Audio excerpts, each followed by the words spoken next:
wanted to switch gears a little bit and talk about another peer and friend and collaborator, yes. The great Lol Coxhill, yes. who just recently passed away. I was just wondering if you could talk about what it means in terms of the loss of the improv community and as well to the music community at large. Well, would you, I mean, I've got certain... Lol was quite... yes. Lol was his own man in a way, and he had a lot of...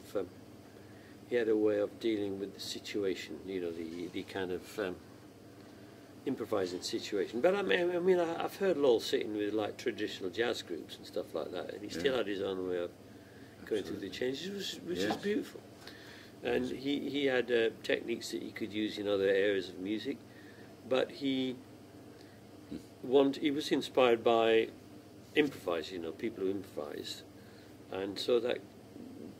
You know, that helped him to, you know, he was inspired by ways of playing that he wanted to become involved with, you know, so, but he had a good conventional technique as well at the same time, so, but he also could tell a good joke, you know, he also had other ways of you know, he entertained as well, you know, and that was his character, so it's quite a big thing to lose, you know, something it's like a huge that. thing to lose, yes.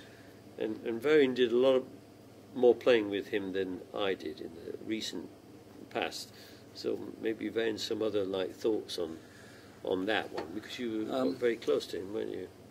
Yes, we lived in the same sort of community of artists in a place called Welwyn Garden City, just north of London, and I was on my first sort of so-called commercial public release of a recording was with Lol, called sort of appropriately The Joy of Paranoia. And Lol was quite good at sort of titles, and on that particular record I think it was a very good example of what Lol was capable of doing. I think he was playing with there was a sort of semi-fusion-y, sort of acoustical rocky type thing that he was doing with some guitarists, and then there was Michael Garrick playing electric piano, and they played a couple of jazz standards, and then he and I played a couple of improvisations that so Lol was very much involved in quite eclectic, wasn't he? Yes, very eclectic. He was able to sort of adapt and still be himself. You could always tell it was Lol, you know, whether he was playing with Mike Oldfield or Jimi Hendrix or, you know, Tony Knight's chessman, who he was with. I think even he was playing tenor saxophone at that particular period. Yeah, he was, yeah. That's right. And then, you know, but his main interest, his love, the sort of central focus of his whole philosophy and musical kind of approach to music was improvisation.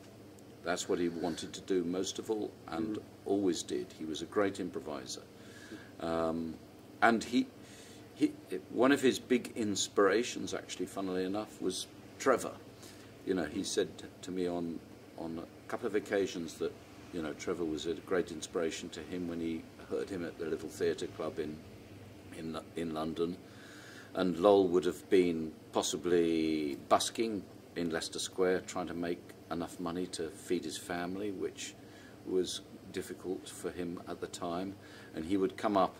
My first experience with Lol, for instance, was he came up to the little theatre club with his hat full of change, and sort of gave it to the barman, who sort of looked at it and said, yes, I can give you some notes for this, and he was quite pleased to have the change. And there, you know, in that particular space and environment, there was experimental music and, you know, explorative music rather than experimental, I think, in a lot of ways. People sort of finding out what it's about themselves, you know. And Lol was very inspired by that, you know. That was back in the 60s, yeah. That was late 60s, early 70s, yes.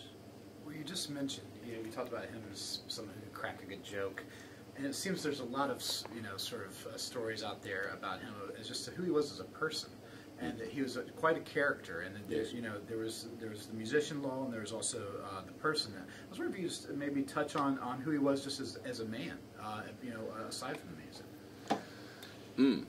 Well, Lol played with Trevor and I in Trevor's project called Memoriam Music, and he sort of was very much part of that music, so he was able to kind of like blend and communicate and be part of that music. So as a man, he was very much always part of the music.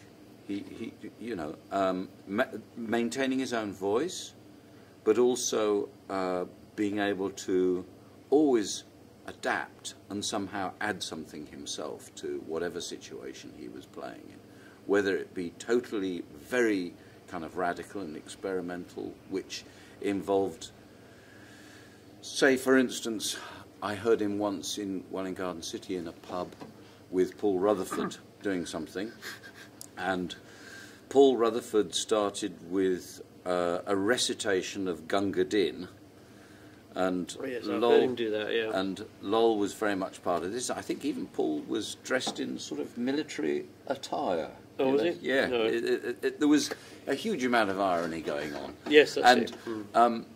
I think Paul and Lol actually got round to playing 3 or 4 notes on their instruments, but it was mostly kind of dialogue and very improvised. It was incredibly improvised. It was about their relationship with the situation. It was really, yeah. And giving it a huge edge, you know.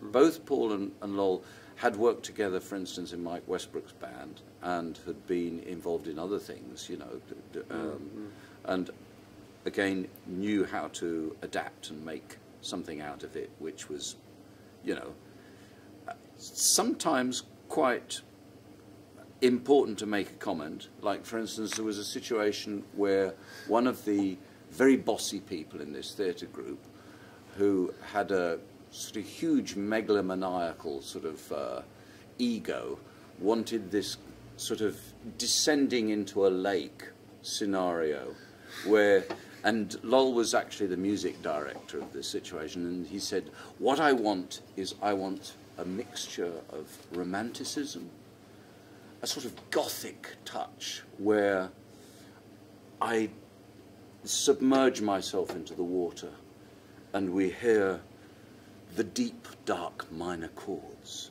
of sadness. So